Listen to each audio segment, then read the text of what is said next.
बिस्बो को सब्सक्राइब करें और इस बेल आइकन को दबाएं और घिसी पिटी खबरों को देखें मजेदार कहानियों में।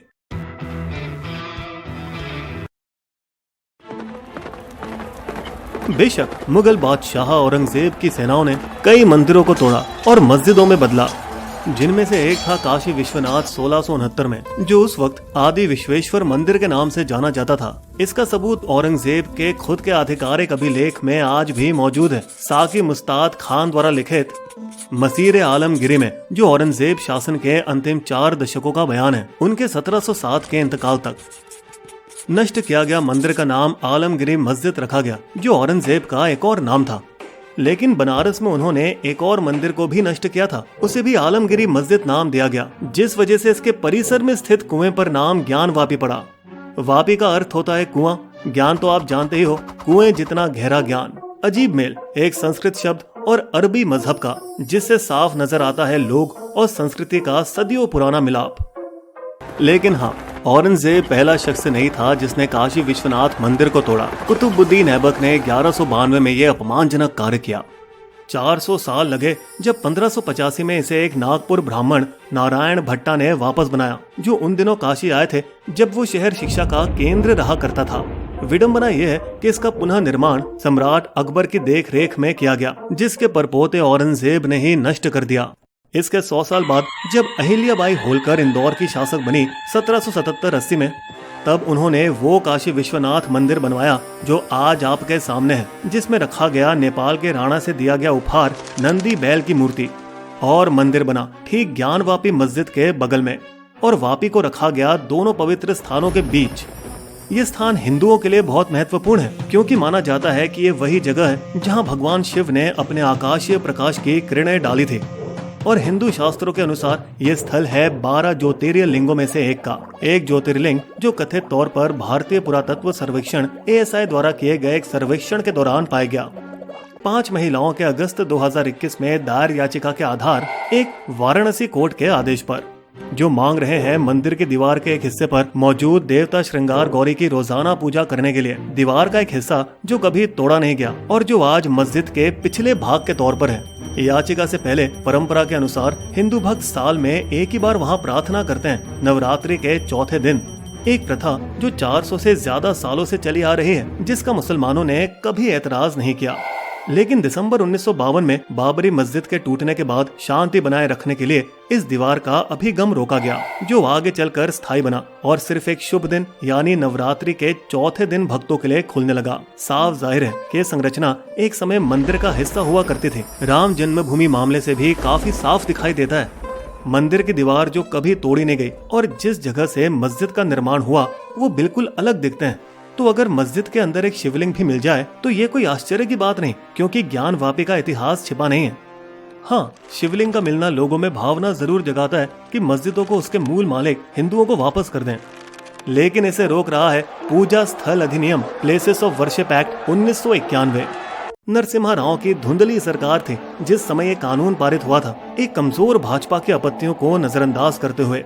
ये अधिनियम स्वतंत्रता के वक्त मौजूद किसी भी संरचना के धार्मिक चरित्र को संरक्षित रखता है, और जिसे 2019 में बाबरी मस्जिद राम जन्मभूमि सुप्रीम कोर्ट फैसले के वक्त दोहराया गया। जो कुछ भी पहले हुआ हो, अतीत में हमें पीछे नहीं जाना चाहिए। हालांकि अधिनियम जबकि हर तरह से मजबूत है, इसमें एक छोटी सी खामी है। धारा 4(3)A जो ऐतिहासिक स्मारकों या पुरातत्विक स्थलों या अवशेषों को इस अधिनियम के प्रावधानों से छूट देती है। वैसे 100 साल से अधिक किसी भी पुरानी चीज को ऐतिहासिक वर्गीकृत बोला जा सकता है, जिससे लगभग किसी भी ढांचे को चुनौती दी जा सकती है। इसी छूट के तहत निचली अदालत ने कुछ सख्ती के साथ मस्जिद परिसर के अंदर वीडियोग्राफी करने का हुक्म दिया, भले ही ताला खोलना या तोड़ना पड़े। इसी सर्वेक्षण के फोटो मीडिया में अवैध रूप से लीक किए गए। मुसलमानों की आपत्तियों को सुप्रीम कोर्ट ने इसी आधार पर खारिज किया। किसी स्थान का धार्मिक चरित्र खोजना इस अधिनियम से प्रतिबंधित नहीं। धार्मिक स्थलों के ऐतिहासिक स्वरूप की जांच करने वाले इस लाइसेंस ने याचिकाओं की बाढ़ लगा दी। वेबसाइट article14.com ज्ञान वापी के कई समान शब्दों वाली याचिकाएं और 12 अन्य इस्लामिक युग स्मारक के खिलाफ कॉपी पेस्ट याचिकाओं का खुलासा करती है। मई 2022 में एक मथुरा डिस्ट्रिक्ट जज ने सीना तान कर ऐलान किया, शाही ईदगाह मस्जिद कृष्ण जन्मभूमि स्थल पर पूजा स्थल अधिनियम लागू नहीं। शाही ईदगाह मस्जिद कृष्ण जन्मभूमि परिसर के अंदर औरंगजेब के आदेश पर बनाया गया था।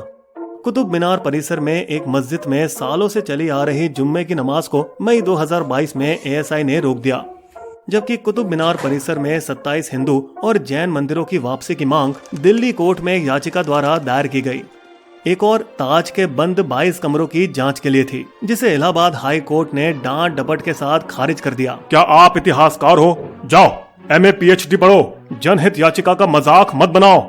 एएसआई ने बाद में उन 22 कमरों के भीतर वस्तुओं की तस्वीरें जारी की। उन कमरों में कोई रहस्य नहीं।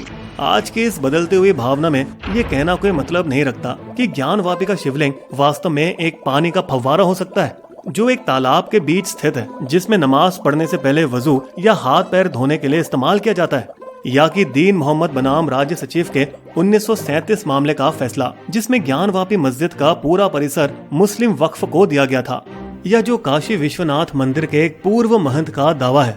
जब औरंगजेब ने मंदिरों को नष्ट किया तो मेरे पूर्वजों ने शिवलिंग को बचाया और सालों तक छिपाए रखा।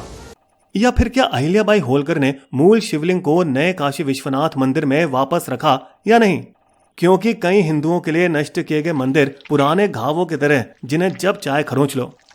केवल हिंदुओं की नजरों से अगर देखा जाए तो ऐसा लगता है कि मुगलों ने मंदिरों को तोड़ा, अंग्रेजों ने भी हिंदुओं को दबा कर रखा, और जब हिंदू आजाद हुए तब उन्हें पूजा स्थल अधिनियम के तहत प्रतिबंधित किया जा रहा है। हालांकि ये पूरी तरह से सही नहीं, क्योंकि विभाजन के दौरान कई मस्जिदों को जबरन मंदिर में तब्दील किया गया। 3 हरियाणा में सोनीपत की जामा मस्जिद, हिसार की दाना शीर मस्जिद, फारूख नगर की 1732 की जामा मस्जिद भी, जबकि औरंगाबाद में खिलजी वंश द्वारा निर्मित जामा मस्जिद आज भारत माता का मंदिर है, जो शुरू हुआ था 1990 के भाजपा के नारे के साथ, अयोध्या तो बस झांकी है, काशी मथुरा बाकी है। अब वही नेता उसे दबा रहे हैं, क्योंकि उनका दोनों यूपी और केंद्र में नियंत्रण है, और कानून और शांति बनाए रखने के लिए जिम्मेदार भी वही हैं। ज्ञानवापी मस्जिद का निर्माण अदालतें और संविधान तय करेगा, जो कई चुनौतियों का सामना करते करते शायद अधिनियम खुद बदल जाएगा। और वैसे संघ भी इसके खिलाफ तो थे ही। तारीख 15 अगस्त 1947 क्यों तय की जानी चाहिए? हमारी सभ्यता तो कई सदियों पुरानी है। एक प्रक्रिया जो शुरू हो चुकी है, जब मार्च 2021 में सर्वोच्च न्यायालय पूजा स्थल अधिनियम की वैधता को जांच करने से सहमत हुए। कानून भेदभावपूर्ण है, हिंदुओं, जैन और बौद्धों को वंचित करता है। आरएसएस प्रमुख मोहन भागवत ने 700 स्वयं सेवकों के संबोधन में इस मुद्दे की आग को बुझाने का तरीका बताया। हर मस्जिद में शिवलिंग क्यों ढूंढते हो? ज्ञानवापी का एक इतिहास है जिसे हम अभी बदल नहीं सकते। लेकिन जिस बात की शुरुआत उन्होंने की थी, आज संभव है कि वो उसके काबू से बाहर हो चुकी है। जाते जाते एक अजीब बात सुनते जाइए। विश्वेश्वर मंदिर को ढहाने से पहले औरंगजेब ने खुद एक फरमान भेजा था, काशी और उनके ब्राह्मणों के सभी मंदिरों की हिफाजत की जाएगी, उन्हें जमीन इमदाद दिया जाता है और जंगम शैवों को और हक दिए जाते हैं। तो क्या धार्मिक जोश के अलावा इस हरकत के लिए और भी कुछ कारण हो सकते हैं? सूत्रों के अनुसार इसका एक कारण बदला हो सकता है उस इलाके के जमींदारों के खिलाफ जो बढ़ती मराठा शक्ति का समर्थन कर रहे थे। वजह जो भी हो, शायद देश को एक सच्चाई और सुलह आयोग अदालत जैसी संस्था की जरूरत है, जैसे 1995 में दक्षिण अफ्रीका में किया गया, जो पुराने अत्याचार के जख्मों पर मरहम लगा सके और जहां मुसलमान ये बात स्वीकार करें कि इतिहास में मंदिरों पर जबरदस्ती हुई थी, ताकि सुलह हो सके, ना कि उन्हें पुराने गुनाहों का जिम्मेदार ठहराया जाए। बिस्बो की शायरी, घाव पुराने सालते, ये भी सच है बात, पर भाईचारे पर भी हो ना जाए घात। थोड़ा वो भी मान ले, थोड़ा ये दे साथ, वाजिब हल कुछ ढूंढ ले, थाम हाथ में हाथ। बिस्बो कहता देश हित, यही बात है खास, प्यार अमन में ही रहे, राम अली का वास। हमारे वीडियो कंटेंट के सोर्सेस आपको डिस्क्रिप्शन में मिल जाएंगे।